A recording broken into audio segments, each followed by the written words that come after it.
Assalamualaikum warahmatullahi wabarakatuh.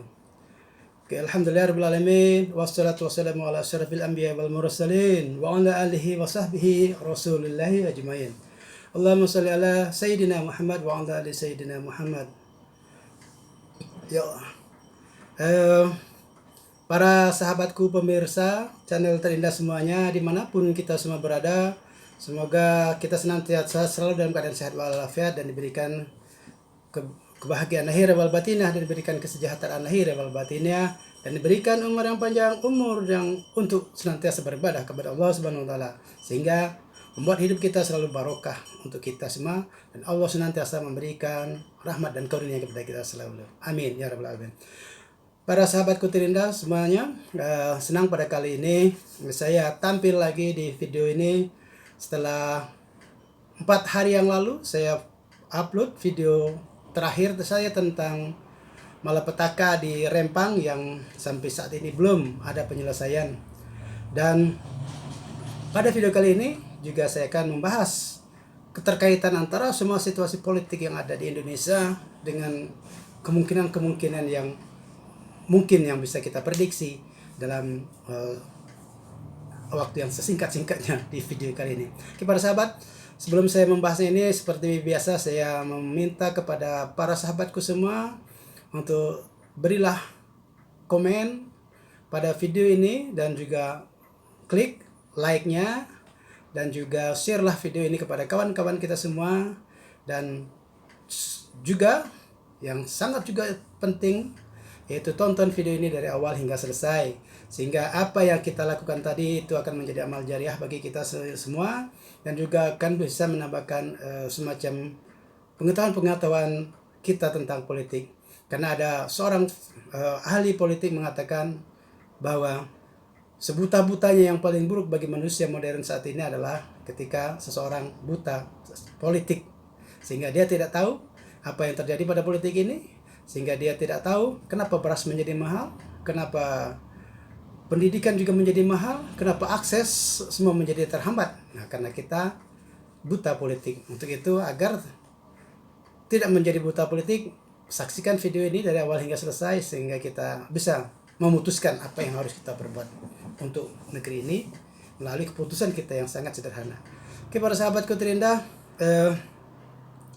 gonjang-ganjingnya sampai saat ini masih terjadi, khususnya mengenai perputaran, peralihan, dan juga perombakan daripada koalisi-koalisi partai yang telah terjadi, yang saat ini mungkin masih akan terjadi. Dan terakhir kita melihat bahwa AHY melalui Partai Demokratnya telah menyatakan secara mantap, secara istiqomah, bahwa dia, partai politik Demokrat khususnya, telah menalak 3 atau telah ditalak 3 oleh Anies, sehingga tidak mungkin membuka peluang kembali untuk kembali kepada Anies yang notabene didukung oleh Nasdem, PKS, dan terakhir adalah PKB. Jadi dengan kekuatan yang sangat mantap ini, juga dipandu oleh Bapak SBY sebagai tokoh utama daripada Partai Demokrat, juga dia telah confirm bahwa tak akan kembali kepada mantan, sehingga dia tak akan mungkin memadukan kembali AHY ataupun berkoalisi di koalisi sebelumnya yang terdiri dari Nasdem, PKB, dan juga PKS. Dan baru sore kemarin kita melihat akhirnya SBY turun gunung, dan mungkin dia atau Partai Demokrat akan melabuhkan koalisinya bersama Prabowo Subianto yang juga notabene adalah Ketua Umum Partai Gerindra. Di dalam turun gunungnya itu, politisi senior kita Pak Susilo Bambang Yudhoyono tentu kita telah mengetahui bagaimana kualitas berpolitik dia, bagaimana kuantitas para pendukung beliau untuk secara confirm untuk mendukung kader Demokrat untuk menyatu atau berkoalisi dengan salah satu calon presiden.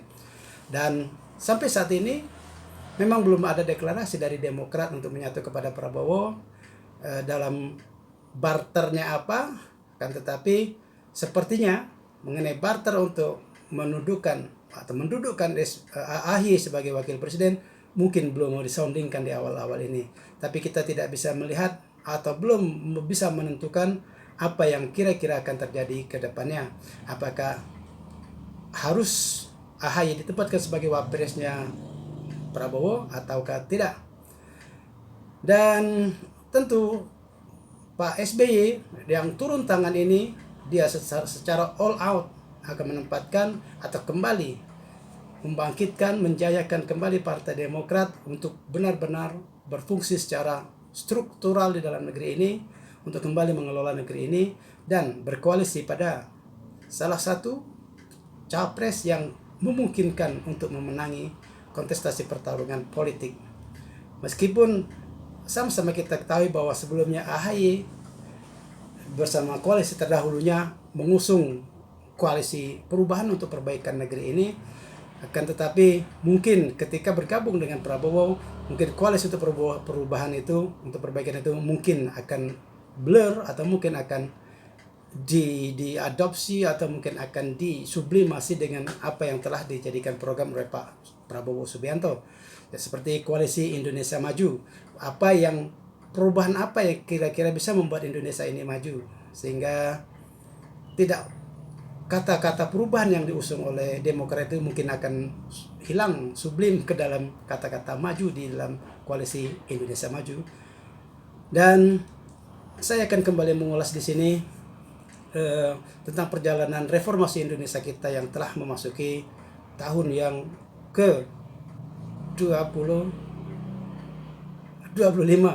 sudah 25 tahun reformasi kita, dan berputar-putar kita belum juga menjadi negara maju. Kan tetapi apa yang kita inginkan di awal reformasi dulu memang telah terbukti bahwa Pak Soeharto dengan rezim Orde Barunya yang berkuasa 32 tahun itu akhirnya runtuh. Tapi bukan karena runtuhnya itu yang kita harus kita selebrasikan secara hura-hura. Tetapi runtuhnya rezim Orde Baru artinya tujuan utama adalah kita untuk yang paling utama adalah memberantas korupsi, kolusi, dan nepotisme di negeri ini. Tetapi yang sangat-sangat disayangkan, apa yang menjadi tujuan reformasi di awal itu mungkin tidak tercapai, terutama setelah reformasi ini berjalan telah 25 tahun lebih sedikit ini.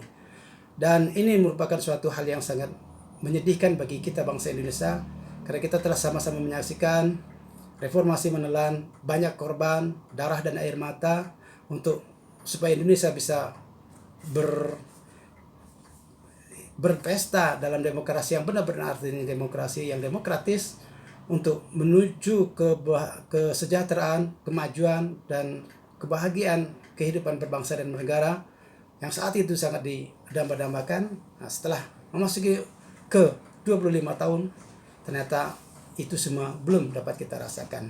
Demokrasi mungkin di awal-awal kita dapat rasakan, kolusi di awal-awal kita juga dapat rasakan bahwa sangat minim sekali kolusi, akan tetapi sangat masif sekali. Kita melihat hampir 10 tahun terakhir ini justru apa yang dicita-citakan oleh kaum reformis dengan berdarah-darah, dengan tumbangnya Pak Harto dan rezim-rezimnya, ternyata 10 tahun terakhir ini tumbuh kembali dengan suburnya, di mana korupsi telah menjadi hal yang biasa, di mana nepotisme telah dipertontonkan secara telanjang ke depan mata publik kita, dan juga penumbangan atau penegakan hukum yang sangat tebang pilih dan sangat tidak kita rasakan sampai ke bawah. Coba kita lihat setelah reformasi, setelah hukum, setelah perundang-undangan di Indonesia, di tahun pertama Pak Habibie menjadi presiden kita, karena secara hukum dia pada waktu itu sebagai wakil presiden, otomatis dia menjadi presiden pada waktu diwakili oleh seorang yang sipil, yaitu Profesor Dr. B.J. Habibie. Kita semua berharap bahwa Indonesia nanti akan tumbuh nilai-nilai sipil dalam kehidupan berbangsa dan bernegara. Karena setelah 32 tahun kita hidup di bawah kungkungan rezim yang militeristik sehingga kita tidak bisa bersuara. Kemudian dilanjutkan oleh Abdurrahman Sayuti yang juga selanjutnya dilanjutkan lagi oleh Abdurrahman Wahid yang juga orang sipil, tetapi kita mengetahui bahwa pemerintahan Abdurrahman Wahid yang tidak sampai 22 tahun itu sangat mengumbar keingintahuan dia untuk berjalan sana jalan sini dengan menggunakan keuangan negara tanpa ada kita melihat perubahan-perubahan yang secara kenegaraan kita dapat rasakan. Tetapi momentum yang kita dapat dari Gus Dur adalah multikultural kita, kehidupan multikultur di Indonesia terasa amat terbuka sehingga kita sama secara budaya, secara agama, kita semua dibuka. Kehidupan multikultur ketika era Gus Dur sangat terbuka. Kemudian dilanjutkan lagi pada saat orang sipil yaitu Megawati Soekarno Putri yang meneruskan kekuasaan Gus Dur yang tersisa. Juga kita lihat berbagai ketimpangan yang di sana, penjualan BUMN dan lain sebagainya juga terjadi. Tetapi kehidupan demokratis di era Gus Dur dan juga di era Megawati masih sangat kita rasakan, dan kehidupan KKN juga masih sangat kita rasakan. Khusus ketika zaman Megawati didirikan sebuah KPK dan pemisahan atau penegakan hukum atau pemisahan antara Polri dan TNI kembali ke barak, dan ini menjadi sangat nyata bagi Megawati untuk memisahkan ini sehingga TNI memang benar-benar balik ke barak, tidak berpolitik lagi. Akan tapi Polri yang dipisahkan dari TNI itu mengalami kecelakaan secara politis. Dia menjadi alat politis bagi para pemimpin negeri ini selanjutnya. Mungkin Megawati tidak menyadarinya itu, dia hanya ingin memisahkan, tetapi terakhir ini, khusus di 10 tahun terakhir ini sangat terasa sekali Polri dijadikan alat politik untuk menegakkan kekuasaan bagi para penguasa yang sedang berkuasa saat ini. Itu di awal ketika dipisahkan oleh Megawati belum kelihatan peran politiknya daripada Polri. Kemudian kita lanjut kepada SBY yang berlatar belakang militer. Meskipun SBY berlatar belakang militer, akan tetapi kehidupan demokratisnya cukup luar biasa, maju, cukup luar biasa. Dirasakan oleh setiap masyarakat. KKN tidak berlanjut. Ketika zaman Pak SBY menjadi presiden, dia tidak menempatkan anak-anaknya untuk menjadi wali kota, ataupun jadi menteri, ataupun jadi gubernur sekalipun pada waktu itu. Padahal kalau dia memang mau, dia adalah seorang militer dan dia berkuasa selama 2 periode khususnya, dan dia tidak menempatkan kolusi anak-anaknya menjadi pejabat ataupun menjadi apapun di kepemerintahan. Ini sebuah contoh yang sangat indah bagi negeri kita dan sangat indah bagi apa yang ditujukan oleh yang dituju oleh reformasi itu KKN, yaitu nepotisme untuk keluarga-keluarga tidak nampak mencolok, meskipun ada sedikit masalah perekonomian, yaitu dituduhnya sebagai korupsi, tetapi ini jauh daripada keluarga beliau. Tapi yang penting kehidupan reformasi, kehidupan demokrasi di zaman Pak SBY itu yang paling sangat menonjol.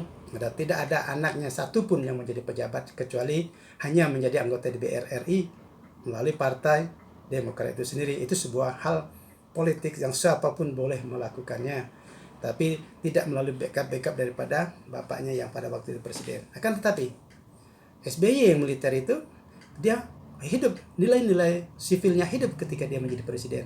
Tidak ada kelihatan nilai-nilai daripada militeristiknya, otoritarianismenya muncul, padahal dia adalah seorang tentara.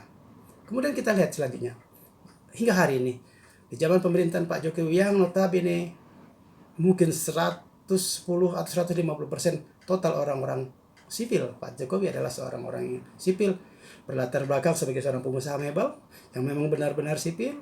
Kemudian dengan modalnya dia diusung oleh PDI menjadi wali kota 2 periode. Kemudian periodenya tidak selesai, dilanjutkan menjadi gubernur di Jakarta yang juga tidak selesai, kan, tetapi langsung dikarbit dia mencalonkan diri melalui partai yang sama, yaitu PDIP, menjadi presiden Indonesia dengan wajah sipilnya seakan-akan manusia Indonesia tertipu oleh wajah sipilnya. Karena wabil khusus lagi kebijakan-kebijakannya di periode dia yang kedua ini sangat terasa menghilangkan atau mengurangi nilai-nilai demokrasi di antara kehidupan berbangsa dan bernegara kita. Kebebasan berbicara mereka, rakyat Indonesia merasa takut. Tidak sedikit orang-orang yang ditangkap karena dinyatakan ditangkap oleh Undang-Undang ITE karena dikatakan memperburuk nama orang lain atau hoax yang disebarkan itu dan dikenakan Undang-Undang ITE. Dan banyak kebijakan-kebijakan yang lain yang dirasakan tidak menjunjung tinggi nilai-nilai sivil. Dan 2 periode pemerintahan beliau ini kita rasakan DPR RI itu tidak mempunyai kapasitas atau tidak mempunyai kerja yang sangat luar biasa. Sepertinya apa yang diputuskan oleh pemerintah tidak ada basa-basi, langsung disetujui. Bahkan nyarisnya lagi mereka tidak ada suara sedikit pun terhadap apa yang diusulkan. Yang lebih mengejutkannya lagi adalah terakhir membangun IKN itu tidak ada perencanaan dari undang-undang yang akan dipublikasikan, yang akan diputuskan untuk membangun IKN secara masif, kan tetapi langsung diumumkan oleh Jokowi di depan DPR RI dan langsung dikerjakan. Ini sebuah proses demokrasi, sebuah proses controlling daripada DPR yang tidak muncul di sini. Dan sampai sekarang tetap dilaksanakan pembangunan itu. Yang meskipun terseok-seok melaksanakannya karena didera COVID 2 kali, kan tetapi karena didera COVID selama 2 tahun, tetapi pembangunan itu tetap dilaksanakan dengan tentu banyak menggunakan dana-dana yang seharusnya tidak digunakan untuk pembangunan IKN. Karena meskipun bagaimana dengan COVID 2 tahun itu perekonomian kita cukup anjlok, tapi pembangunan IKN tetap diutamakan. Padahal itu bukan merupakan suatu prioritas utama untuk negeri ini. Akan tetapi disinyalir itu hanya suatu prioritas ambisius daripada arogansi presiden kita untuk menunjukkan bahwa dia mampu memindahkan IKN. Meskipun di awalnya dikatakan tidak menggunakan APBN, akan tetapi sampai sekarang tetap ditopang dengan APBN. Dan ini suatu hal yang memang tidak sesuai dengan apa yang dikatakan dengan kenyataannya. Dan terakhir lagi, presiden kita yang sivil itu menindaklanjutinya apa yang terjadi di Rempang saat ini dengan pola-pola yang hampir sama dengan apa yang dilakukan oleh Pak rezim Orde Baru terdahulu. Represif, menekan dan menangkap, serta bahkan tidak segan-segan untuk mencederai rakyat yang sedang berdemonstrasi. Terakhir coba kita lihat, dicek di media-media sosial, karena masih ada jejak digitalnya Panglima kita di TNI Yudo Margono, bahkan dalam rapat yang diedarkan ke sosial media itu sangat menyedihkan. Kalimat-kalimat represif, kalimat-kalimat menekan kepada rakyat itu sangat vulgar dia sampaikan oleh Panglima kita. Ada yang dipiting, menggunakan peralatan-peralatan kekuasaan, peralatan-peralatan militer yang akan digunakan pada waktu pemilu dan lain sebagainya. Itu satu hal yang sangat menyedihkan. Saya yakin video itu diedarkan untuk menjatuhkan mental daripada para demonstran di lapangan. Kita bisa lihat apabila tentara dan polisi berhadapan satu sama satu dengan masyarakat sipil, kita sudah bisa bayangkan bahwa masyarakat sipil itulah yang akan tertindas, yang akan terluka dengan sangat, karena orang sipil tidak melakukan latihan-latihan militer seperti mereka. Dan Panglima Margono menyatakan kita hadapi satu-satu. Masyarakat ada 7.000, kita turunkan 7.000. Satu tentara, satu masyarakat, kita piting satu-satu. Ini suatu hal yang sangat menyedihkan, yang sangat kita tidak harapkan di era reformasi seperti ini. Perlu kita ketahui bahwa reformasi kita gulingkan Pak Soeharto dan rezimnya supaya tidak ada represi seperti ini, supaya tidak ada berhadapan secara fisik antara TNI sama masyarakat, antara polisi dengan masyarakat secara langsung. Harus digunakan dengan cara-cara demokratis. Penggusuran, kita lihat penggusuran. Jangan dengan kekuasaan terus Anda menginjak-injak semuanya. Rakyat punya hak untuk mencari kehidupannya, dan tugas negara adalah mensejahterakan kehidupan rakyatnya, memberikan sebesar-besarnya peluang untuk kekayaan negara ini, kekayaan negeri ini untuk kemakmuran rakyatnya, bukan untuk orang lain, bukan untuk kemakmuran dari orang-orang Cina yang berinvestasi di Indonesia ini. Dan itu perlu kita ketahui. Dan juga kebebasan untuk berekspresi di media sosial, di media manapun juga telah diatur di dalam perundang-undangan negeri kita ini. Dan melalui video yang sangat-sangat singkat ini, saya akan kembali mengingatkan, mungkin rakyat Indonesia saat ini juga kembali merindukan sosok dari TNI yang mungkin bisa membuat negeri ini lebih damai. Tetapi seorang TNI yang mempunyai nilai-nilai sipil yang tinggi, bukan seorang sipil yang mempunyai sikap dan arogansi seperti militer, seperti Hitler. Dia menggunakan tangan besi, menggunakan kekuasaan, menggunakan peralatan-peralatan militernya untuk menggebuk rakyatnya sendiri. Justru dilakukan oleh orang sipil, justru ketika kita dipimpin oleh orang yang benar-benar sipil. Dan mungkin tidak ada salahnya ke depan untuk membuat Indonesia lebih damai. Mungkin kita akan memilih kembali presiden dan wakil presiden periode 2024-2029 yang tidak menutup kemungkinan kita akan kembali memilih dari kalangan militer yang mempunyai nilai-nilai kehidupan sipil yang sangat tinggi, sebagaimana yang telah dicontohkan oleh Bapak Susilo Bambang Yudhoyono selama 10 tahun memimpin negeri ini, seorang militer yang benar-benar bernilai sivil untuk melaksanakan membangun negeri ini melalui ketika dia menjadi presiden. Dan mungkin tak tertutup kemungkinan presiden di tahun 2024 hingga 2029 nanti bisa dari kalangan militer yang benar-benar mempunyai nilai sivil yang tinggi, daripada kita kembali memilih seorang sipil yang mempunyai kebijakan-kebijakan dan egoisme dan ambisi yang lebih daripada militer itu sendiri. Demikian video singkat ini, semoga bisa memberikan manfaat, semoga bisa memberikan pilihan bagi Anda. Saya mengabarkan, saya menganalisa, dan Anda yang menentukan. Billahi taufiq wal hidayah. Assalamualaikum warahmatullahi wabarakatuh. Thank you for watching.